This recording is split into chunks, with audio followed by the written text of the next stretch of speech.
Don Ronald Montero, quien es guía turístico y quien organiza lo que es el transporte de turistas a lo que es la isla de San Lucas, entre otros lugares, ¿verdad?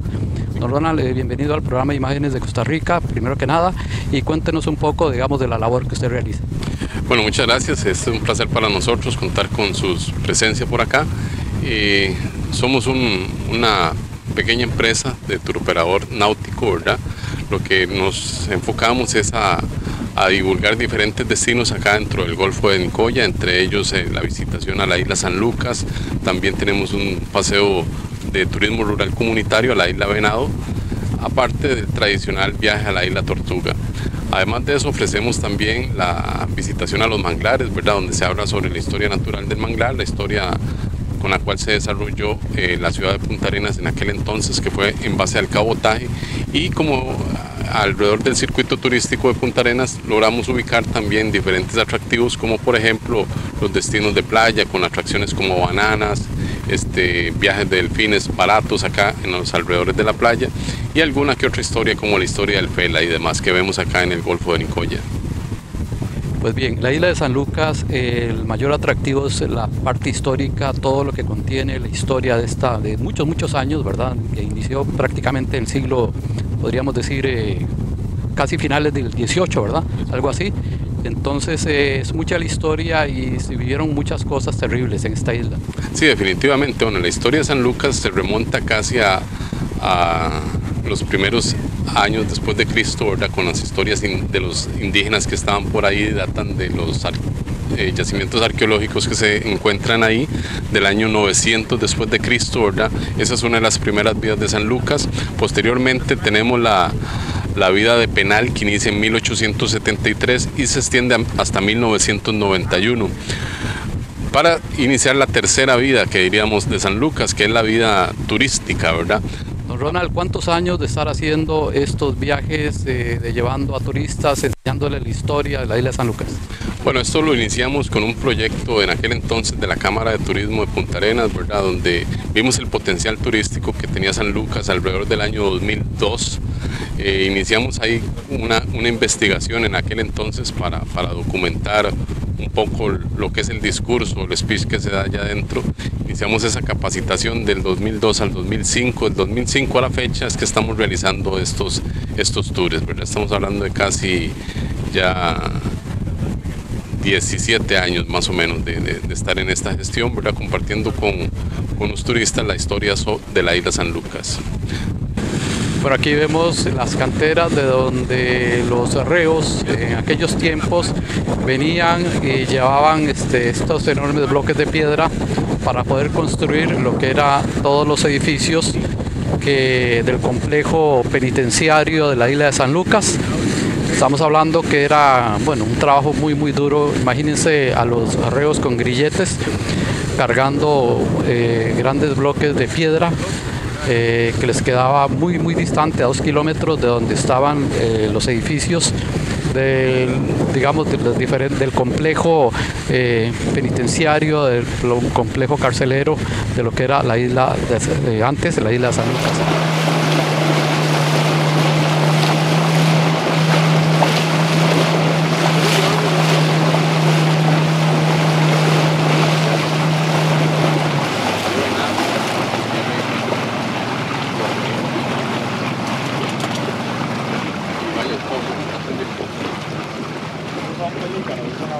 ¿Cuál? El perico.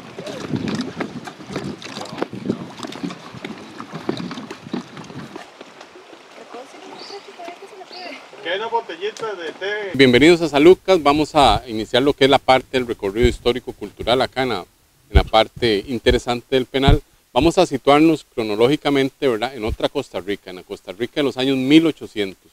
Una Costa Rica alumbrado por candiles, calles adoquinadas, carretas, caballos, era lo que había en aquel momento, ¿verdad? Vamos a visualizar entonces todo este entorno como una hacienda ganadera. Por lo tanto, toda esa cobertura boscosa que vemos no existía, sino lo que predominaban eran repastos, ¿ok? Vacas, ganados, una hacienda ganadera era lo que había. En aquel momento, 1873, uno de los últimos dictadores de Costa Rica ordena la creación de este lugar como un lugar de destierro de políticos indeseables. Ya posteriormente se convierte en la cárcel más temida del país, donde era enviado acá lo peor de la delincuencia. Personas reincidentes, asesinos, violadores. Las personas con los delitos más graves eran enviados acá. La expectativa de vida en ese momento era alrededor de 5 años. ¿Por qué? Por enfermedades como malaria, la cólera, la disentería, entre otros.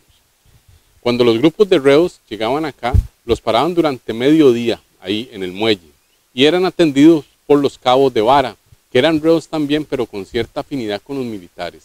Estos cabos de vara andaban con una verga de toro, con eso constantemente les pegaban a ellos, diciéndoles que eran menos que mujeres, que aquí venían a ser las perras del penal, que aquí venían realmente a pagar sus deudas y condenas. Luego de estar ese periodo de mediodía ahí, dividían al grupo en dos y los metían dentro de estas 2 celdas, conocidas de ahí en adelante como las celdas de ubicación. Ahí las personas iban a permanecer a veces hasta 2 días. Los iban sacando de a uno en uno para ver en cuál ámbito los ubicaban. Vamos a ver 3 ámbitos: máxima seguridad, mediana cerrada y mediana abierta o barrio Las Hachas. Esta mediana abierta era una especie, tal vez visualicémosla así, como precarios que estaban en los alrededores del penal. Ahí vivían las personas colaboradoras con Hacienda, que eran reos que ya se habían ganado ese beneficio por buen comportamiento o por delitos graves. Acá importante, vamos a observar las celdas. Les recomiendo observar esa fecha interesante que está ahí, 1895, cuando se termina la construcción de esas bartolinas o celdas de ubicación. Y vamos a ver interesante las piedras, son piedras hechas adoquinadas a presión, no hay ningún tipo de mortero, ¿verdad?, que lo esté sujetando, sino son piedras a presión. Si observamos, es una calle perfecta, ¿verdad?, con su peralte y sus caños. La visitación se daban los primeros y los 17 días de cada mes. Cuando las personas venían a visitar San Lucas, a sus familiares, los reos de confianza hacían artesanías que vendían acá en estas aceras. Artesanías como el barco dentro de la botella, artesanías hechas con conchas, con paletas, con fósforos. Las maracas y guitarras no faltaban. Ahí vivían los capitanes de las lanchas, cuando tenían que salir temprano a hacer algún tipo de diligencia o llegaban tarde, acá era donde pernoctaban. Muy bien, ahora en este grupo que estamos visitando la isla de San Lucas, estamos ingresando al antiguo dispensario, una especie de enfermería que había en aquellos tiempos, en donde trataban a los reos, que así se les llamaban reos. Eran prisiones al estilo antiguo, en donde los derechos humanos poco se respetaban. No fue sino hasta 1960, a partir de esa década de los 60, que empezó ya a dárseles un tratamiento más humano a lo que eran los reos.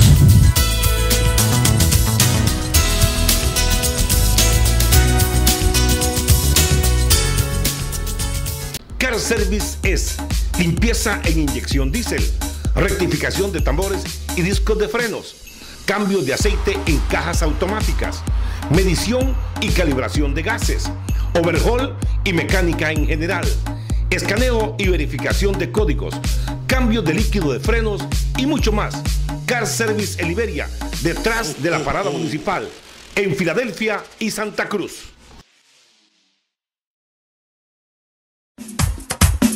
Si va a construir, remodelar o hacer reparaciones en su casa o empresa, le recomendamos Comaco. De todo en materiales, ferretería, pinturas y acabados. Comaco está en Huacas, 600 metros antes del cruce. En Villarreal, de la intersección 100 metros en la ruta hacia Tamarindo. Y en Flamingo, 200 al oeste del BCR. Comaco, más cerca de usted y con precios increíbles. Comaco, pasión por construir. Empeños La Bajura en Santa Cruz, 100 metros al este y 50 al sur del Banco de Costa Rica. Usted ya nos conoce, son 15 años de trayectoria impecable, todo con factura. Le pagamos el mejor precio por sus alhajas, herramientas eléctricas y electrodomésticos. Empeños La Bajura en Santa Cruz. Francisco Vargas, propietario.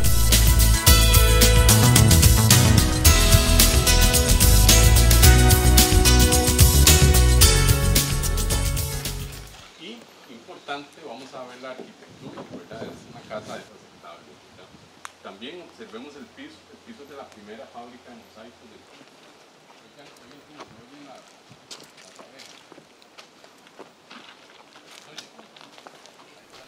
Bueno, aquí podemos ver donde don Ronald nos está mostrando diferentes, podemos decir, piezas óseas de diferentes animales. Hay de cocodrilos, también de monos, hay de diferentes animales que en la isla son frecuentes, porque tomes en cuenta que esto es un área protegida, Parque Nacional. Y aquí podemos ver diferentes tipos de reliquias también, o más bien algunas, un rescate de algunas cosas antiguas que se logró luego de lo que es la creación de este lugar como Parque Nacional, la isla de San Lucas. Vamos a observar, uno de los principales era venir a ver al monstruo de la basílica. ¿Quién era el monstruo de la basílica? Don José León Sánchez, correcto, el autor de la novela La isla de los hombres solos. También venir a ver al asesino del doctor Moreno Cañas, don Beltrán Cortés. A estas dos personas las tenían en exhibición. Entonces los visitantes, cuando entraban acá motivados por los lancheros allá en Punta Arenas, ¿verdad?, un colón por persona cobraban en aquel entonces. Entonces llegaban con esa promoción mórbida, ¿verdad?, de observar a estas dos personas. Y el primero que se encontraban era a don Beltrán Cortés. Observemos la iglesia. Vean la sacristía, abajo de la sacristía hay una pequeña celda ahí de 3 por 3 metros. A este señor lo tenían encerrado en confinamiento solitario ahí. Y por orden del entonces presidente de Costa Rica, don León Cortés Castro, que había ordenado que se trajeran la jaula del Parque Simón Bolívar, donde estaba el gorila, para encerrar al animal de Beltrán. Esa fue la orden que dio el presidente. Entonces, lo tenían ahí en exhibición. Los visitantes, así como nosotros, cuando llegábamos, lo primero que observábamos era ese hombre dentro de esa jaula. Claro, un show. Los motivos por el cual estaba don Beltrán ahí, hay varias versiones en torno a eso, ¿verdad? Una de ellas es que fue un sicariato político. En aquel entonces, don Ricardo Moreno Cañas iba a optar por una candidatura para Presidencia de la República, y el entonces Calderón Guardia, ¿verdad?, otro aspirante a la presidencia, ve una seria amenaza en él para la candidatura y encomienda esta labor a un sicario. Se dice que fue don Beltrán Cortés el que le encomendaron esta labor. Esa es una de las versiones. La otra reza sobre una mala praxis del doctor. El doctor era uno de los grandes ortopedistas de Costa Rica. Don Beltrán tenía un problema en su brazo, tenían lo que llaman una mano seca o tullido, ¿verdad? Este señor va a su consulta, el doctor accede a operarlo, pero se reserva el que tiempo atrás había purgado acá una condena de robo, cerca de 5 años estuvo acá acusado de un robo, y en ese entonces fue contagiado de sífilis, ¿verdad? La persona sifilítica no cicatriza bien, entonces el doctor lo opera, pero él siempre sigue con su problema ortopédico. En una mesa de tragos empezaron a decirle a don Beltrán de que le habían quitado una parte de sus tendones para arreglar a otra persona. Él se creyó esa fábula y en un momento de cólera y de ira se va a buscarlo a Barrio Amón, le toca la puerta a la casa, cuando él sale le dispara quemarropa. A los 200 metros mata a otro doctor y durante la huida mata a 2 enfermeras. Imagínense ese crimen en 1940, sumamente sonado, ¿verdad? Fue ese entonces cuando el presidente de la República ordena que se traigan la jaula del gorila y lo encierren a don Beltrán Cortés para que sea un método de exhibición.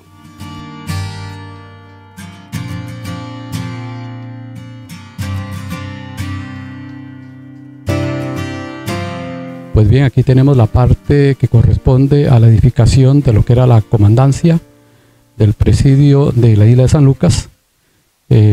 Aquí hay diferentes secciones, podemos decir. Seguimos el recorrido aquí en las diferentes secciones de lo que es las edificaciones de la isla de San Lucas. Toda esta zona es máxima seguridad. En 1991, cuando esto cierra, están siendo utilizadas como máxima seguridad estas 3 celdas que están abiertas. Las otras están siendo utilizadas como mediana cerrada, que tienen el ingreso por el lado de atrás. Esto era una forma versátil de utilizarlo. Dependiendo de la demanda, ¿verdad?, abrían de este lado y la convertían en máxima seguridad, o cerraban de este lado y la abrían por el lado de atrás y la convertían en mediana cerrada. ¿Queda claro el concepto del por qué están cerradas? Sí, era versátil el uso. Ok, 70 personas por celda, dormían en el suelo, hacían nidos con las envolturas de los sacos de cemento, ¿verdad? Tenían derecho a 1 hora de sol al día. Durante esa hora de sol, algunos aprovechaban para salir a caminar en este entorno, otros para ducharse allí, otros para hacer necesidades y otros simplemente para tomar el sol y departir un poco. Cuando ellos salían a esa hora de sol, eran vigilados por guardas que se apostaban ahí arriba a vigilarlos con armas Mauser, a cuidarlos. Esta estructura que vemos acá es conocida como el disco, el hoyo, el hueco, son algunos de los nombres que tiene. Esto es un tanque, tiene 2 metros de profundidad, tiene 10 metros de diámetro y en aquel entonces se crea como un reservorio de agua. Se recogían las aguas fluviales a través de esos tubos radiales que tiene y ahí las encauzaban por el tubo central, el tanque iba llenando hasta llegar a su nivel y luego rebalsaba hacia otro sector. En cierto momento lo dejan de utilizar como eso, como un tanque de agua y empiezan a utilizarlo como un método disciplinario. Cierran, condenan el tubo central y empiezan a meter ahí a personas con fines disciplinarios. Con el calor infernal de aquel momento, ¿verdad?, con poca entrada de aire. Y aparte de eso también introducían a los homosexuales acá. Entonces era un ambiente bastante espeso, bastante pesado el que se vivía en esta celda, ¿verdad? Y don José León, un muchacho de casi 19 años, ¿verdad?, encerrado con lo peor de la delincuencia en ese país. La gente al terminar la misa salía de la iglesia, caminaba y desfilaba por acá y veían a don José León acá en exhibición. Algunas personas lo insultaban, otros les decían improperios, algunos se ponían a hablar con él, etc. Acá, interesante, vamos a observar algo importante. Vean el grueso de la platina acá y vean el grueso original. Vean el grueso de la varilla y vean acá cómo está adelgazado estas otras. Ese efecto únicamente lo vamos a encontrar en este pequeño espacio de acá a acá. Eso era porque durante la hora de sol que ellos tenían, este espacio era muy perseguido, muy buscado. ¿Por qué? Porque desde acá era el único punto donde podían ver hacia el mar. Entonces, por lo menos ponían su mente en libertad durante esa hora, ¿verdad? Imagínense la cantidad de manos que pasaron, ¿verdad?, para adelgazar estos materiales. Ahora, que había otro tipo de personas, ¿verdad? Vamos a ver que no hay tanto contenido sexual en esta celda como en la otra. Había otro tipo con otra cultura de personas. Ok, entre ellas vamos a observar, por ejemplo, esta de 1985, una persona de Arizona que estuvo por acá. Vemos también algunas de las grafitis que no corresponden, ¿verdad?, alteraciones, que era gente que vino o viene sin su respectivo guía y no entienden cuál es el contexto acá de los grafitis de San Lucas. También observemos, esto es una alegoría de cuando los metían dentro del disco, el hoyo. En algunas oportunidades eran amarrados a las paredes también, aparte de estar ahí adentro, amarrados a las paredes con su grillete a los tobillos. Esto se deja de usar en 1950, acá en San Lucas. También veamos, estos fueron hechos por un educador, un maestro que estuvo acá. Este es un abstracto, la plaza de toros y la postal navideña. Un maestro que estuvo acá privado de libertad. Aquí hay uno sumamente interesante. Este es de una persona que se logra fugar y nos escribe. Isidro David Sandí Torres, alias Espartaco, dice: con 6 años me compré más cana, eso es más permanencia en prisión, pero me queda el gusto de que desperté en la calle, lo que me hace sentir más tranquilo. Dice que la libertad hay que buscarla. Esto lo escribe en el 89. Me caí por los malditos sapos, así le decían a los policías antes, ¿verdad? La libertad es como el dinero, se disfruta cuando se tiene, pero no, la libertad se puede buscar. Todas estas son cosas que escribió el señor Espartaco. Y por acá hay algo también alusivo a su fuga, que nos escribe: Memo Gallina y Isidro David Sandí Torres se fugaron el 6 del 5 del 86 y regresé el 11 del 9 del 86. O sea, estuvo 4 meses en fuga. ¿Cómo hacían para fugarse? ¿Recuerdan el islote que vimos, Pan de Azúcar? Ok, ese islote se encuentra aledaño a San Lucas. Buscaban una marea que fuera creciendo o llenando, ¿verdad? Para asegurarse de que siempre iban hacia adentro del Golfo y no a mar abierto. Entonces trataban de salir a nado hacia los islotes y de los islotes a tierra firme, que está casi a 2,5 kilómetros de la isla a tierra continental o la península de Nicoya. Los que tenían dinero contrataban boteros que los esperaran a la par de ese islote. Entonces nadaban hasta el islote, ahí los recogía un botero y se los llevaba cerca de Punta Arenas. Claro, desde acá ya se habían dado cuenta de la fuga, ¿verdad? De cuando aquí habían fugas, desde acá empezaban a tirar bombetas de turno para alertar a la Guardia Rural del entorno de que se había fugado una persona. Entonces ya era un método de alarma. El botero, al oír las bombetas, pues le decía, ya, chavalo, hasta aquí llego, tírese usted a nado y vea cómo llega al puerto, ¿verdad? Esos son los que salían a nado, que dicen que salían a nado de Punta Arenas de la isla Punta Arenas. En conclusión, y los que se fugaban de noche tenían la mala suerte de que se los devoraban los tiburones. En las noches eran arrojados al mar los desperdicios del corte de ganado y la sangre, eso atraía tiburones. Entonces, un tipo de perímetro de seguridad ecológica, llamémoslo así, ¿verdad? Con tiburones. Entonces, las personas que se fugaban de noche eran devoradas por ellos. En conclusión, tenemos personas que fueron reapresadas, como el caso de Don Isidro, personas que murieron en el intento y personas de las cuales no se sabe qué fue de ellas. ¿Verdad? Observemos acá donde cortaban los barrotes, los arrancaban y desde acá se tiraban, ¿verdad? Ok, esta otra celda también de máxima seguridad, vamos a ver contenido sexual, no sexual, en fin, aquí están como revueltos, ¿verdad? De los dos. Aquí vamos a resaltar este dibujo. Este es el dibujo de Caballón, Minor Araya, uno de los 7 hijos del diablo. Veamos allá arriba donde dice Caballón, Minor Araya, los 7 hijos del diablo. Ok, esto que les cuento a continuación no sucede acá, sino que sucede en Apeni, actual Museo del Niño, ¿verdad? Resulta de que la banda de los 7 hijos del diablo, que no eran 7, eran casi como 15 muchachos, ¿verdad? De lo peor de la delincuencia, eran los amos y señores de los pabellones, allá en San Lucas, en Apeni. Estas personas manejaban los pabellones, entiéndase como pabellón, esto es un segundo piso, ¿verdad? Nada más que allá en San Lucas tenían comunicación. Resulta de que en cierto momento entra un guarda recién llegado, entra al pabellón y no les pide permiso. Cuando entran, le meten un cuchillo, le abren el dorso, le sacan el corazón y empezaron a jugar haki o bolsillo con el corazón de él. Cuando se cansa, le escriben, no queremos sapos, y lo tiran afuera del pabellón. Cierran la Apeni, envían a Caballón para acá. Acá se convirtió en un líder de una pandilla y tenía una forma muy característica de comunicarse con sus esbirros, que era aullar. Él se ponía a aullar en las noches y esa era una señal que él emitía para que alguno de sus compinches acuchillara a una persona. Entonces, eso era una noche de terror, ¿verdad? Todo esto previamente planeado.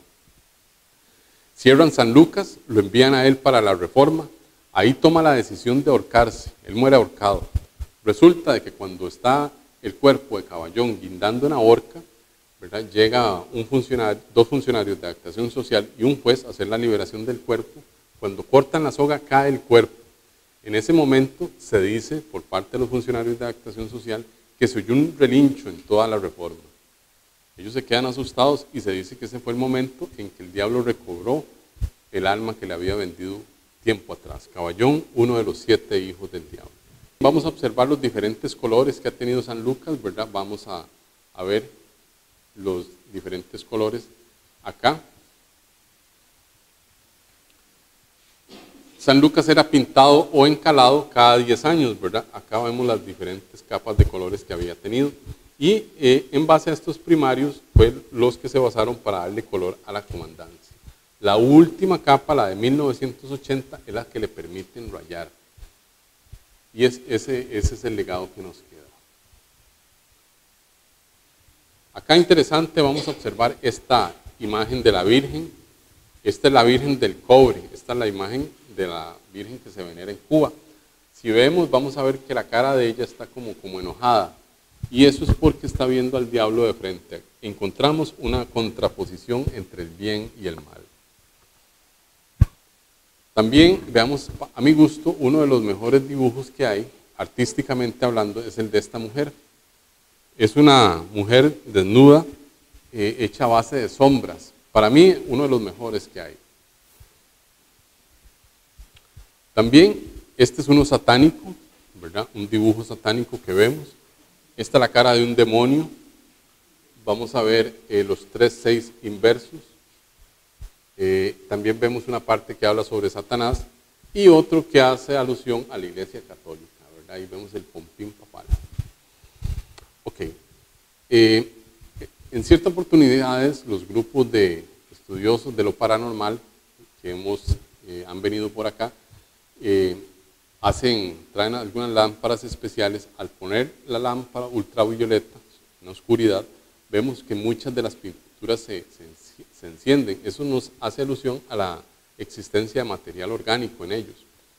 Las personas, al traerle las pinturas para dejar su sello personal, lo que hacía es que las revolvían con sangre, con excremento, con líquidos corporales, etcétera, ¿verdad? Para dejarles palpados su sello personal. Por eso les recomiendo no tocar las paredes. Algunas pues tienen líquidos orgánicos de ellos, ¿verdad? También observemos estas partes de acá. Estos son conocidos como las galetas, ¿verdad? Ahí escondían algunas de las cosas interesantes que ellos guardaban, por ejemplo las drogas, ¿verdad? Y luego lo cubrían con un periódico para esconderlo.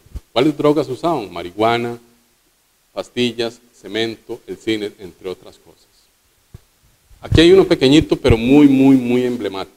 Nos habla, dice: en este lugar maldito que reina la tristeza, no se castiga el delito, se castiga la pobreza. Y eso encierra mucho la filosofía de los privados de libertad, que dice que al no tener dinero, la condena de ellos es más severa que la que una persona que sí lo tiene, ¿verdad? Y eso como que a la fecha, como que se cumple. En esta celda sucede algo sumamente escalofriante también. Durante la epidemia del cólera, estando varias personas acá enfermas de cólera, llega y baja un grupo, sale un grupo a su hora de sol, baja el comandante a hacer una inspección.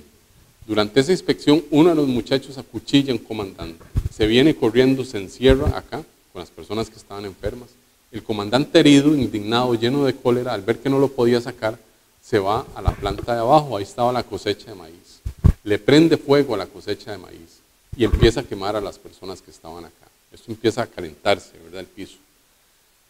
Nos cuenta don José León que las personas que estaban allá al frente empezaron a gritar y a dar brincos acá casi durante 2 horas.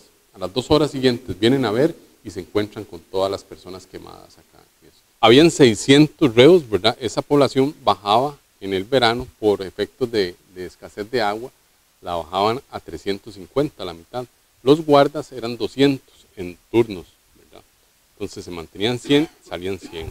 Esta otra zona de acá, este pabellón, era la parte donde se confeccionaban los alimentos. Era la sección de alimentos, ¿verdad? Vamos a ver la primera puerta, la cocina, la segunda la panadería, tercera y cuarta eran alacenas o donde se guardaban los víveres. La labor de cocinar recae casi durante 50 años en un par de morenitos del área de Siquirres, que fueron contratados por los comandantes, porque temían que los fueran a envenenar. Entonces le dan esta labor casi durante 50 años a estas 2 personas. Ok, vamos a ingresar acá.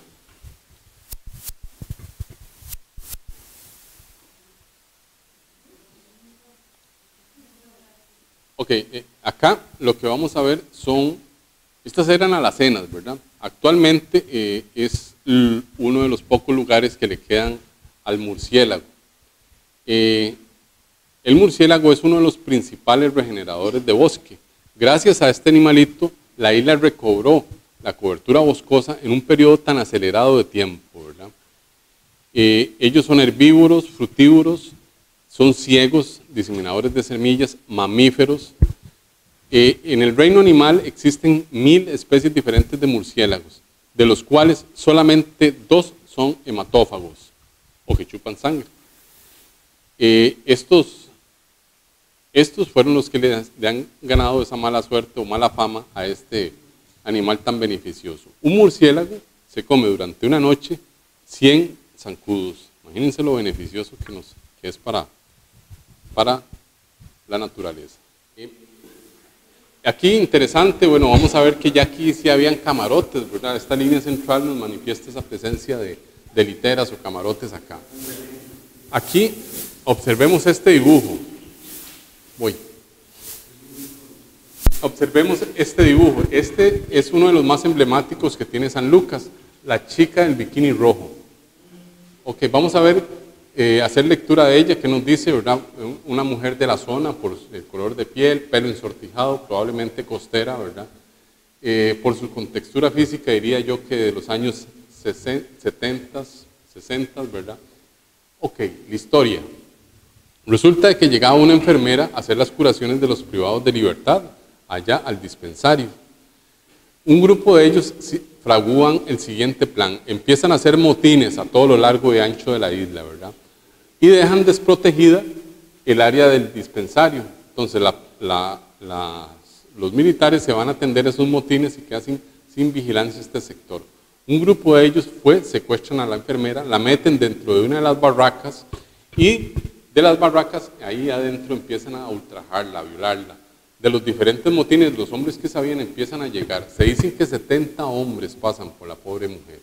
Una vez muerta, les cortan los pechos, le sacan el hígado y se lo traen acá al dibujante. El dibujante ya tenía listo un boceto. Ahí si nos acercamos ahora van a ver el trazo. Le impregnan con sangre, con su sangre del hígado y sus bustos, el área del brasier, el área del bikini. Y le hacen sombras con eso, ¿verdad? Le hacen diferentes sombras. Todas esas rayaduras es después del cierre de San Lucas, ya que este dibujo representó para ellos un trofeo, un hecho de organización que queda en impunidad.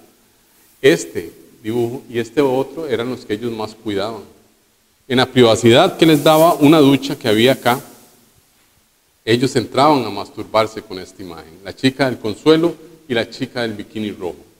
Interesante, vamos a ver las manos, vean las manos de los dibujos, no están definidas, este y aquel otro. Los tres fueron hechos por el mismo autor. Según la psicología nos dice que ese hecho de no poder dibujar una mano bien es un hecho que nos connota culpa. Entonces el autor tenía cierto complejo de culpa.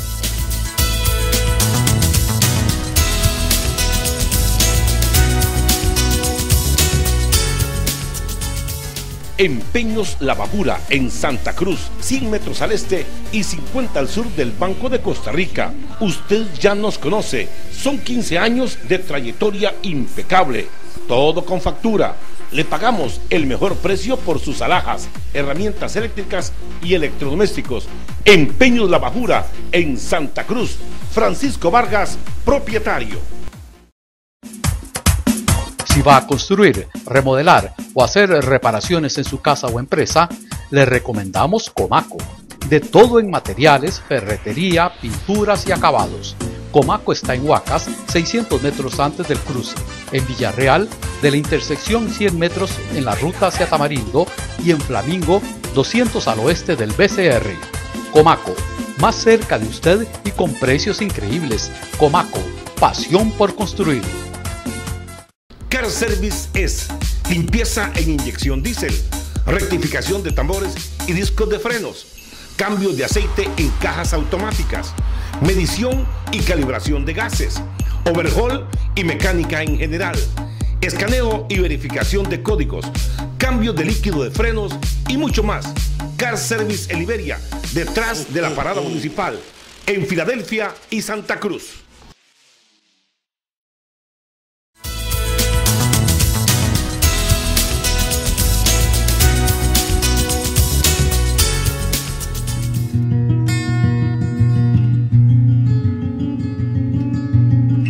Acá interesante, vamos a ver, ¿qué me dice?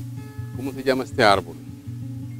Esta es la semilla, todas estas que están ahí en el suelo germinando, es la semilla del guanacaste, correcto. Este es nuestro árbol nacional, árbol de las orejas, el árbol que todo lo oye, también le llaman. Ahorita empieza a cosechar. Nuestras abuelas cogían esas semillas, les quitaban esas semillas, sí, le quitaban las pequeñas semillas a los frutos, ¿verdad? Y con eso lavaban. Es un producto astringente, soda lamaria, ¿verdad? Entonces esos ahí les daban los alimentos o compraban, los alimentos de esas familias que llegaban. Eso posteriormente se va a convertir en la visita conyugal que conocemos actualmente. Ok, uno de los principales habitantes que tiene la isla es el mono congo, ¿verdad? Que ya lo hemos visto por allá. Desgraciadamente ellos tienen un problema, estarse cruzando entre ellos mismos, ¿verdad? Por ser esto una isla, ya hay problemas congénitos entre ellos. Entonces vamos a ver algunos con albinismo, manchas blancas en las palmas de las manos, algunos ya como con síndrome de Down, ojitos achinados en algunas oportunidades. También vamos a ver el pelaje. El mono congo que conocemos es totalmente negro, azabache, ¿verdad? Este mono congo lo vamos a ver que sí es un poco más rojizo a los lados. Ya son problemas congénitos que han tenido ellos de estarse cruzando entre ellos mismos. Ya las autoridades correspondientes del MINAE pues sí han iniciado ya el proceso de estudio, ¿verdad? Para ver cómo introducen nuevos padrotes acá. También, aparte de mono congo, observamos venado cola blanca, hay armadillos, hay guatusas, también encontramos ardillas, entre otros animales.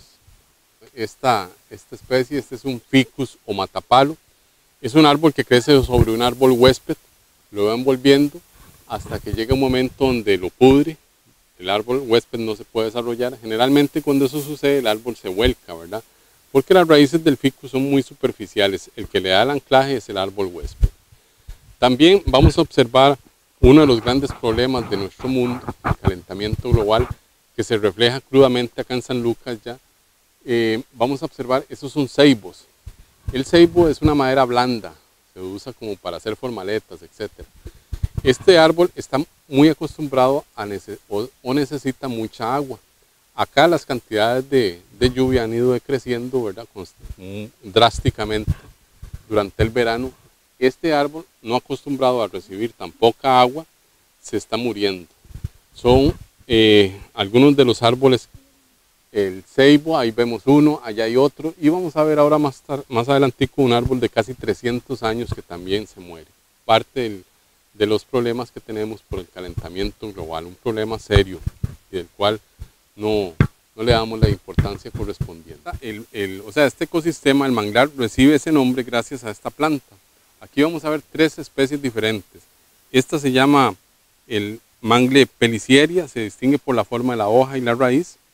También vamos a observar el rhizophyra o mangle caminante, que es el de las raíces aéreas, o el otro que es un palo, o que es el mangle ramicinia. 3 tipos diferentes de mangle. La importancia del manglar es que resisten la alta salinidad del mar. Este ecosistema es muy beneficioso para nuestro entorno, para nosotros mismos como humanos. Toda esta maraña de hojas y raíces les da protección a los pescados para venir a poner sus huevecillos y obtener un tamaño aceptable, ¿verdad? Entonces el alevín crece desde pequeño hasta tener un tamaño ya grande donde puede salir a protegerse y reproducirse a mar abierto. Otro de los beneficios del manglar, bueno, es el sitio de reproducción de muchas especies de moluscos y bivalvos que viven en este entorno. También el manglar es la primera línea de defensa que nosotros como humanos tenemos ante un eventual tsunami. Todo esto, ante una eventual ola, nos protege de una fuerza destructora que entre y dañe nuestras tierras. Acá en Costa Rica estamos matando a los manglares por la expansión turística urbana en el Pacífico Sur, por la expansión de la frontera agrícola, los monocultivos acá en el sector del Pacífico, la caña, la piña, y eso va en detrimento de nuestro propio ecosistema. Esto tenemos que preservarlo nosotros, luchar porque no se destruyan los manglares acá en nuestro país. Ok, ¿cómo trabaja el manglar? El manglar cada 12 horas se inunda, ¿verdad?, de agua por cuestiones de marea. Cuando esa agua está totalmente llena, va a llegar a este nivel más o menos, entran a trabajar esos deditos que vemos, ¿verdad? Esos deditos se llaman neumatóforos. Los neumatóforos es parte del sistema de raíces que en lugar de crecer para abajo, crecen para arriba. Geotrofismo se llama esa característica. Cuando el bosque está inundado, a través de los neumatóforos empieza la planta a hacer extracción del oxígeno del agua de mar y empieza a realizar su proceso de fotosíntesis. Además de oxígeno, también absorbe otros nutrientes presentes en el agua de mar, como por ejemplo la sal, que es nociva para la planta. y es excretada a través de las estomas de las hojas. Esa es una característica que le encanta al venado. El venado viene, se come las hojitas del mangle y se come la ensalada de una vez con sal. Importante, este sendero es el que lleva para la playa Tumbabotes. Ahí vamos a ir, pero vamos a ir en el bote. Ya casi estamos a punto de terminar. Esto fue construido, vean que es artificial, ¿verdad? Esto sirvió para la cárcel de San Lucas como una laguna de oxidación. Aquí venían a parar todas las aguas servidas del penal, y a través de ese flujo y reflujo que existe, era como se limpiaba el agua. Una laguna de oxidación interesante. Aquí, este es el corral principal, ¿verdad? Esto como hacienda ganadera que era, la identificación y el marcaje de ganado era a través de todas este lugar, ¿verdad? Aquí nos damos una idea de la nueva cobertura boscosa, ¿verdad?, que existe actualmente en San Lucas. Son árboles que están en crecimiento, y también vemos lo que les hablaba del calentamiento global, ¿verdad?, árboles recientes que ya están muriendo. También observemos los muros. Esos muros eran parte de los trabajos forzados que ponían a realizar a los privados de libertad, ¿verdad? Esas piedras acarreadas desde aquel sector que vimos, desde Punta Bellavista hasta acá, para construirlos, ¿verdad? Habían capataces sumamente crueles que ponían a elaborar segmentos del muro, y de un momento a otro les decían, ok, ahora bótenlo y vuélvanlo a hacer. Nada más porque a él le daba la gana, ¿verdad? Eran parte de las torturas que los ponían a realizar. También, acá estamos ya casi a pocos metros de terminar. Es importante que sepan que toda esta información fue recopilada a través de entrevistas con privados de libertad que estuvieron acá, capacitaciones con el Museo Nacional, el MINAE, y que sepan que todas estas informaciones se conocen como leyendas urbanas, ya que no hay ningún registro escrito, ¿verdad?, porque era contraproducente para los comandantes llevar ese tipo de registros. Se conocen como leyendas urbanas, pero son cosas que se dan como hechos reales, ¿verdad?, porque se han transmitido de boca en boca.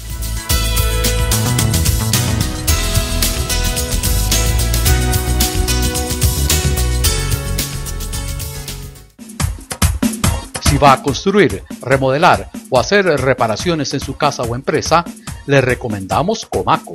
De todo en materiales, ferretería, pinturas y acabados. Comaco está en Huacas, 600 metros antes del cruce. En Villarreal, de la intersección 100 metros en la ruta hacia Tamarindo, y en Flamingo, 200 al oeste del BCR. Comaco, más cerca de usted y con precios increíbles. Comaco, pasión por construir. Car Service es limpieza en inyección diésel, rectificación de tambores y discos de frenos, cambio de aceite en cajas automáticas, medición y calibración de gases, overhaul y mecánica en general, escaneo y verificación de códigos, cambio de líquido de frenos y mucho más. Car Service en Liberia, detrás de la parada municipal, en Filadelfia y Santa Cruz.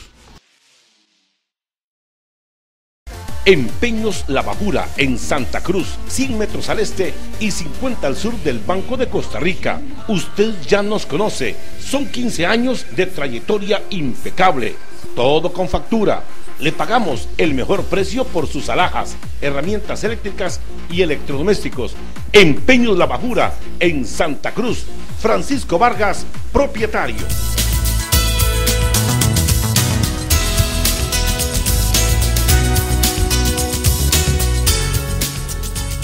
Bueno, Ronald, prácticamente aquí llegamos a lo que es ya al final de lo que es lo que corresponde a la parte histórica de lo que es la isla de San Lucas, que aun cuando tiene una, digamos, un área de conservación, pero la parte histórica es como lo que más llama la atención por todo lo que esto conlleva, ¿verdad? Hemos hecho un recorrido interesante donde hemos aprendido de lo que fue este presidio en sus tiempos, ¿verdad?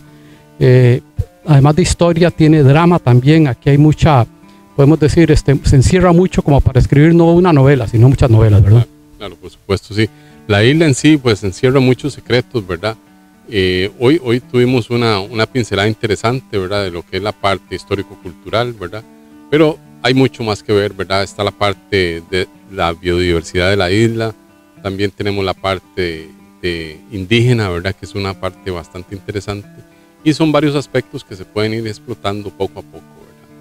Lo interesante es que ya hay proyectos que se empiezan a encaminar sobre el mantenimiento de la isla, ¿verdad? Hay un proyecto interesante acá de construir algunos senderos universales acá por donde hemos transitado el día de hoy, y otras iniciativas de grupos ONGs, ¿verdad?, que pretenden aumentar las características básicas para la visitación en San Lucas. Bueno, ¿cuál es el teléfono al que te pueden llamar para hacer un viaje aquí a la isla de San Lucas? Que me pueden contactar a través del 8344-6679 o bien a través del correo electrónico, ¿verdad?, islasanlucas@gmail.com.